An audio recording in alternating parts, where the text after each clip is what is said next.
भारत आज एक ऐसे जल संकट की तरफ बढ़ रहा है जहां कई शहरों में भूजल तेजी से खत्म हो रहा है और बढ़ती आबादी, प्रदूषण और पानी की बर्बादी ने इस स्थिति को और गंभीर बना दिया है। आइए भारत के वाटर क्राइसिस के बारे में हम जानते हैं।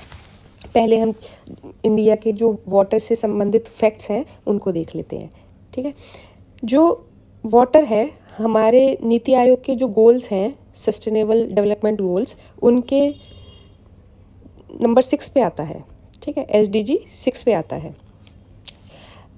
इसके फैक्ट्स देख लेते हैं। पॉपुलेशन रिसोर्स पैराडॉक्स, जो इंडिया है वो वर्ल्ड की पॉपुलेशन का 18% है, लेकिन उनको फ्रेश वाटर ओनली 4% मिल रहा है।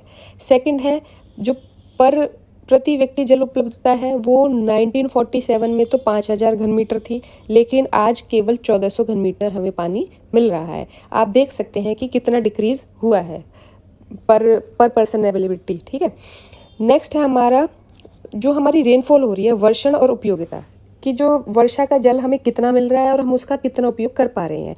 जैसे वर्षण में हमें 4000 BCM पानी मिल रहा है ईयरली, लेकिन हम खाली यूज़ कर पा रहे हैं 1123 BCM। ठीक है, और ये हो क्यों रहा है? क्योंकि ये इनएडुकेट स्टोरेज इंफ्रास्ट्रक्चर, हमारा जो स्टोरेज का इंफ्रास्ट्रक्चर है वो काफ़ी अच्छा नहीं है। ये हमें किसने बताया था? सेंट्रल वाटर कमीशन ने हमें बताया था कि जो जलाशय की स्थिति है वो 45% नीचे गिर चुकी है। जो हमारे जलाशय हैं, ज़्यादा जलाशय तो साउथ इंडिया में मिलते हैं, तो उनकी जो स्थिति है वो 45% नीचे गिर चुकी है। ठीक है, नेक्स्ट है हमारा जो इंडिया है वो भूजल का सबसे बड़ा, जैसे अंडरग्राउंड वाटर है उसका सबसे बड़ा यूज़ करता है। ठीक है, वर्ल्ड के 25% भूजल निष्कर्षण इंडिया में होता है। इंडिया में ये होता क्यों है? क्योंकि जो इंडिया का जो फसल पैटर्न है वो ही ऐसा है। क्योंकि नॉर्थ इंडिया में आप देखोगे कि धान की खेती हर जगह हो रही है। ठीक है, और धान में आपको चाहिए बहुत ज़्यादा पानी।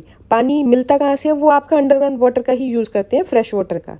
ठीक है, वो बहुत ज़्यादा आप एक समझ सकते हो कि बहुत ज़्यादा यूज़ करने के चक्कर में जैसे पंजाब में, हरियाणा में इनका जो एक लेवल होता था वाटर का, ग्राउंड वाटर का, वो काफ़ी नीचे जा चुका है।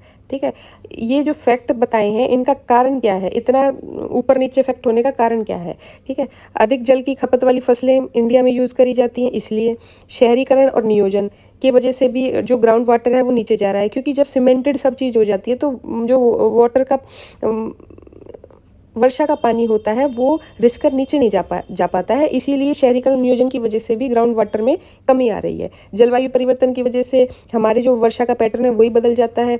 ठीक है, कहीं बहुत ज़्यादा हीट वेव हो जाती है, सूखा पड़ जाता है, तो जलवायु परिवर्तन तो हमारे नेचुरल रिसोर्स को इफेक्ट करते ही करते हैं। ठीक है, पॉल्यूशन और गुणवत्ता, जल रिसाव और अवैध कनेक्शन की वजह से भी ग्राउंड वाटर में ग्राउंड वाटर का जो लेवल है वो काफ़ी नीचे जा रहा है। नेक्स्ट हम देखते हैं कि हमारे वाटर से संबंधित हमारी कॉन्स्टिट्यूशन क्या कहता है, हमारे इंस्टीट्यूशनल जो क्या इंफ्रास्ट्रक्चर है। ठीक है, आइए इसको जानते हैं। आप देखिए कि जो जल है उसमें जो स्टेट लिस्ट है उसमें क्या कहा गया है। जो स्टेट लिस्ट है वो जल की आपूर्ति, सिंचाई, नहरें और जल निकास को कंडक्ट करेगी, और जो यूनियन लिस्ट है वो अंतर्राज्यीय नदियों, नदी घाटियों के विनियमन को कंडक्ट करेगी। और आर्टिकल 262 क्या कहता है? वो विवादों का निर्णय लेगा, जैसे कि अंतर्राज्यीय नदियों के जल विवाद, जैसे कि सिंधु नदी जल विवाद है। ठीक है, इनका जो निर्णय है वो आर्टिकल 262 के अंतर्गत लिया जाता है। हमारे DPSP आर्टिकल 48A कहता है राज्य के पर्यावरण की रक्षा और उनके सुधार का प्रयास किया जाएगा। ठीक है, फंडामेंटल राइट 51AG, झीलों, नदियों सहित प्राकृतिक पर्यावरण की रक्षा और सुधार किया जाना चाहिए। ये हमारे कॉन्स्टिट्यूशन प्रोविजंस हैं जो जल से संबंधित दिए गए हैं। ये आपके लिए बहुत इंपॉर्टेंट हो जाते हैं। जब आप मेंस आंसर राइटिंग करते हैं तो आपके आंसर में एक नई चमक आती है जब आप इन चीज़ों को लिख के दिखाओगे तो। नेक्स्ट हमारा है सरकारी पहले क्या क्या है, गवर्नमेंट ने इसके लिए क्या क्या किया है। जैसे कि राष्ट्रीय जल नीति 2012, प्रधानमंत्री कृषि सिंचाई योजना, कैच द रेन अभियान, अटल भूजल योजना, जल जीवन मिशन योजना, राष्ट्रीय स्वच्छ गंगा मिशन योजना। ओके, नेक्स्ट हम देखते हैं कि जल प्रबंधन को, वाटर मैनेजमेंट को और अच्छा बनाने के लिए क्या उपाय किए जा सकते हैं। उपाय देख लेते हैं हम, जैसे कि membrane bioreactor MBR। Membrane bioreactor क्या है, वो ग्रे वाटर को यूजेबल बना देता है। ठीक है, आप ग्रे वाटर का यूज़ कहाँ कर सकते हो, फ्लशिंग में, कूलिंग टावरों में, स्केपिंग में।